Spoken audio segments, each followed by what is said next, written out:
News 28 मराठीमध्ये आपले स्वागत आहे। आजच्या मोठ्या बातम्यांबद्दल बोलूया। घरकुल योजनेच्या नावाखाली पालघरमध्ये लाखोंची आर्थिक फसवणूक, संघटनेने पोलिसात कारवाईची मागणी केली। पालघर जिल्ह्यातील कथित आर्थिक फसवणुकीच्या प्रकरणामुळे मोठी खळबळ उडाली आहे। एकता संघर्ष संघटना या संस्थेने पालघर पोलीस अधीक्षक आणि आर्थिक गुन्हे शाखेला दिलेल्या निवेदनात गंभीर आरोप करत कारवाईची मागणी केली आहे।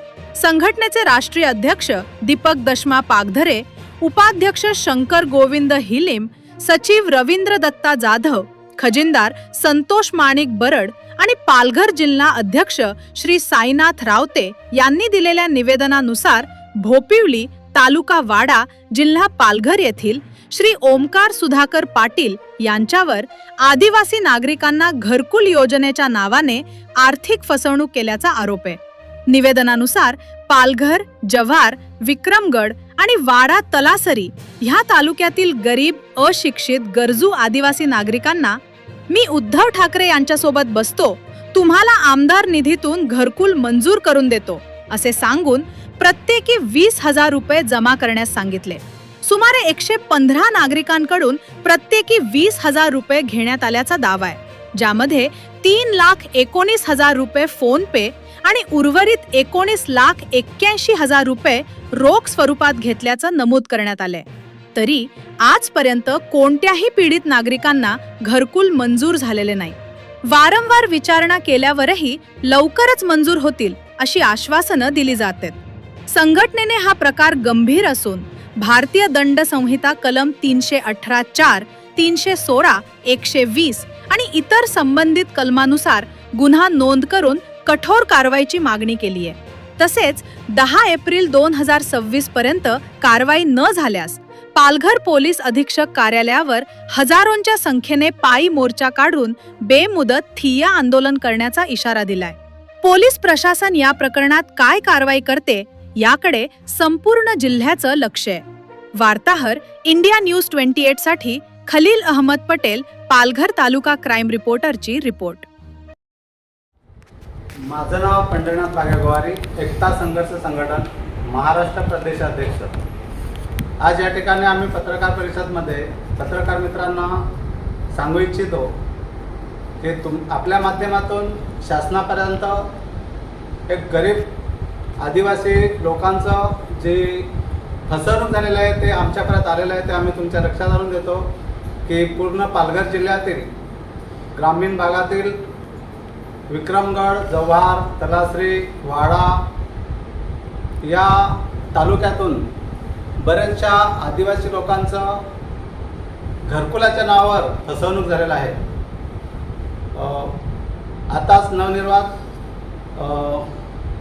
जिल्हा अध्यक्ष, उभाटा गटाचा जिल्हा अध्यक्ष ओमकार पाटील यांनी या गरीब जनतेचं, आदिवासी गरीब लोकांचं अज्ञानाचा फायदा घेऊन त्यांच्याकडे त्यांनी संपर्क साधला आणि त्यांना सांगितलं की बघा, आताचं सरकार जे आहे ते तुम्हाला घरकुल वगैरे काय देत नाही, तर माझी खूप ओळख आहे आणि आता लवकरच मी पालघर जिल्हा अध्यक्ष होणार आहे उभाटा गटाचा, तर मी तुम्हाला आमदार निधीतून, खासदार निधीतून तुम्हाला मी सर्वांना घरकुल योजना मिळवून देणार आहे आणि मी स्वतः तुमची घरं बांधून देणार आहे।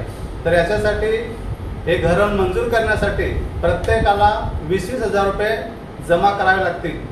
हे गोरगरीब यांनी काबाड कष्ट करून जो 2 पैसे कमावले नव्हते त्याच्यातून आणि कर्जबाकी करून लोन प्रकरण घेऊन अशी आपली रक्कम आपल्याला राहण्यासाठी निवारा मिळेल या आशेने ही रक्कम जमा केली।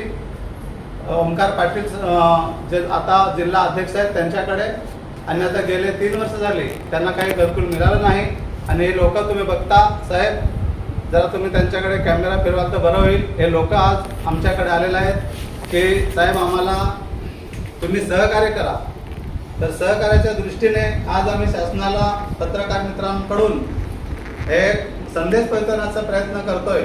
जर आम्हाला हा न्याय आज जर असे अध्यक्ष मी एकच सांगतो की आम्ही पूर्ण महाराष्ट्रातून आमचे सर्व आदिवासी गरीब लोकांना हजारोच्या संख्येने आम्ही जिल्ह्यामध्ये एक ठिय्या आंदोलन करण्याचं नियोजन केलेलं आहे। आणि या घटनेचं सविस्तर माहिती आमचे जिल्हा अध्यक्ष साहेब, एकता संघर्ष संघटनेचे जिल्हा अध्यक्ष साहेब शायनाथ रावतेजी ते सविस्तर या मुद्द्यावर तुम्हाला मार्गदर्शन करतील. जय हिंद, जय महाराष्ट्र. कारण गरीब लोकांची फसवणूक झालेली आहे. माझी आजच्या या पत्रकार परिषदच्या माध्यमातून सर्व पत्रकार मित्रांना माझं सांगणं आहे आणि पालघर जिल्ह्यातल्या जनतेला, महाराष्ट्रातल्या जनतेला माझं सांगणं आहे की एक सुशिक्षित व्यक्ती, आम्ही ऐकलंय की येत्या 18 मेला जर त्यांनी मोर्चा काढण्याचा ठरवलेला आहे. कशासाठी मोर्चा काढला जातोय? तो मोर्चा अशासाठी काढला जातोय की त्या मोर्चामध्ये लोकांना रोजगार मिळत नाही, लोकांना फसवणूक केली जाते, सरकार त्यांना काही हाताशी काम देत नाही आणि अशासाठी तो मोर्चा काढतोय. मग येत्या 18 तारखेला जर तो लोकांची त्याला जर इतकी काळजी असेल आणि इतकी काळजी त्याला आहे, तर मग आज पालघर जिल्ह्यातल्या त्याच्या आजूबाजूच्या वाडा, विक्रमगड, जव्हार आणि पालघर अशा सारख्या विविध तालुक्यामधून अनेक लोकांची जी फसवणूक केलेली आहे ती जनतेसमोर यायला पाहिजे. आणि म्हणून आजची पत्रकार परिषद आहे. आम्ही स्पष्ट म्हणणं आज त्यांना आम्ही या पत्रकार परिषदच्या माध्यमातून त्यांच्या वरिष्ठांना देखील विनंती करतो. मान्य त्यांचे जे वरिष्ठ आहेत, महाराष्ट्र प्रदेश अध्यक्ष असतील, पक्ष नेतृत्व जे पण मान्य उद्धव बाळासाहेब ठाकरे असतील, त्यांना माझी स्पष्टपणे विनंती आहे की असे भ्रष्टाचारी लोक जर आपण पदावर ठेवत असाल, अशा प्रकारचे जर लोकांना तुम्ही पद देऊन जर लोकांची फसवणूक हे लोक करत असतील तर हे काही बरोबर नाहीये. आणि येते 18 मेचं जे आंदोलन आहे, हे आंदोलन आम्ही उधळून लावणार एकता संघर्ष संघटनेच्या माध्यमातून. आम्ही हे ठरवलेलं आहे की 10 मे पर्यंत जर आमच्या लोकांना न्याय मिळाला नाही, त्यांचे पैसे रिटर्न झाले नाही तर किंवा त्याच्यावर गुन्हा दाखल झाला नाही, तर कुठल्याही क्षणी 18 तारखेच्या आतमध्ये एकता संघर्ष संघटनेच्या वतीने पूर्ण महाराष्ट्र प्रदेश कमिटी, राष्ट्रीय कमिटी आणि पालघर जिल्हा कमिटीच्या वतीने एक तीव्र आंदोलन, ठिय्या आंदोलन करण्याचं आम्ही या ठिकाणी ठरवलं आहे आणि हे 100% आम्ही करू. आजच्या या बाईटच्या माध्यमातून मला हेच सांगायचं आहे की आमच्यामध्ये अशी काही हँडिकॅप लोक आहेत जे अपंगत्व आहे, त्याला दुर्दैवाने अपंग आलेला आहे. त्या व्यक्तीने पण एक रिक्षा चालवून 20,000 रुपये पै जमा करून राहण्यासाठी निवारा नाहीये, राहण्यासाठी घर नाही, म्हणून एका घरकुल मिळेल या आशेने त्यांनी या ओंकार पाटील यांच्याकडे त्यांनी पैसे भरलेले आहेत. आणि त्या व्यक्तीने बघा, अपंगत्व असून देखील रिक्षा चालवून मेहनत करण्याची जिद्द आहे. कोणाकडे भीक मागितली नाही, कोणाकडे भिकेला हात पसरले नाही, मेहनत करून 20,000 जमा केले आणि हे 20,000 त्यांनी त्याच्या घशामध्ये त्यांनी घातलेले आहेत.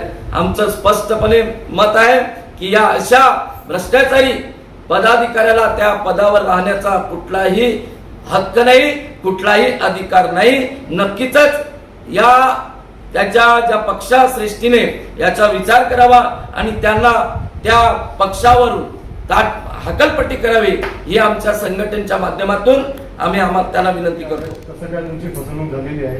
माझे नाव गुलाब सुरेश भावर. माझे गाव मोहबुद्रुक आहे. मोहबुद्रुक गाव आहे.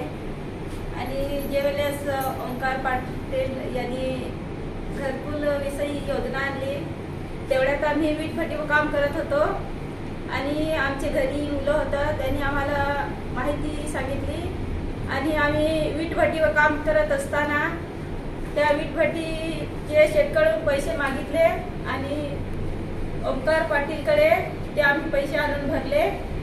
आम्हाला ग्रामपंचायतून काहीच लाभ नाही भेटलेला घरकुलाचा. 2 वेळेस ग्रामपंचायतीमध्ये यादीवर नाव आलेल्या, तरी पण ते ग्रामपंचायतीमधून दिलेलं नाही.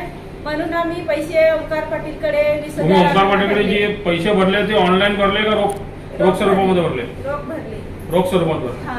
आता पैसे भरताना तुम्ही रोख देताना काय लिहून वगैरे काय घेतला का त्यांच्याकडे? नाही. त्यांनी काय लिहून दिला का बाबा हो मी देतो असं प्रूफ वगैरे काय दिलाय का त्यांनी? नाही दिलेलं. नाही दिलं. नाही. तुम्ही फक्त रोख त्याच्या हातात कॅश दिलेलं. काय तुझं नाव आहे आणि कुठून आलाय आणि कसं काय तुझी फसवणूक झाली? माझं नाव सुभाष किसनवार. मी मोह भिंगरपाडा या ठिकाणचा राहणार आहे. तालुका कुठला आहे? तालुका विक्रमगड आहे. आणि मला असं माहिती पडलं की ओमकार पाटील ही एक योजना घेऊन आलेले आहेत घरकुलांसाठी आणि आम्हाला घर नाही म्हणून मी रिक्षा चालवतो.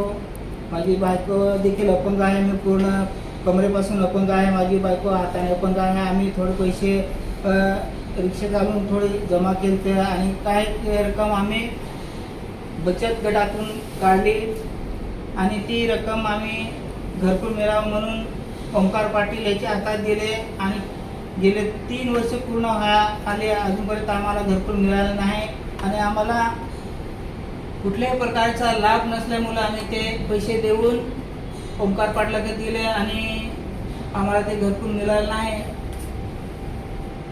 पैसे तुम्ही कसे भरले? ऑनलाईन भरले का रोख स्वरूपामध्ये दिले? आम्ही रोख स्वरूपात भरले ओमकार पाटलाकडे. किती वर्ष झाले तुम्ही पैसे पैसे भरून? भरताना तुम्ही काय चौकशी नाही केली का? म्हणजे काय कुठली योजना आहे आणि कसं काय पैसे द्यायचे? त्यांनी सांगितलं की ही योजना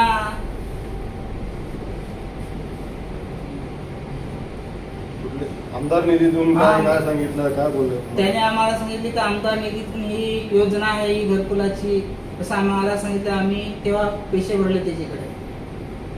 त्या टायमाला त्यांचा आमदारच नव्हता, मग आमदार निधी कसं काय तुम्ही मग त्याची चौकशी करायला पाहिजे होती ना तुम्ही. आम्हाला फिरता येत नसल्यामुळे आम्ही काही चौकशी केली नाही. परंतु असे आमच्या गावातील लोकांची देखील त्यांनी फसवणूक केली. ठीक आहे, धन्यवाद.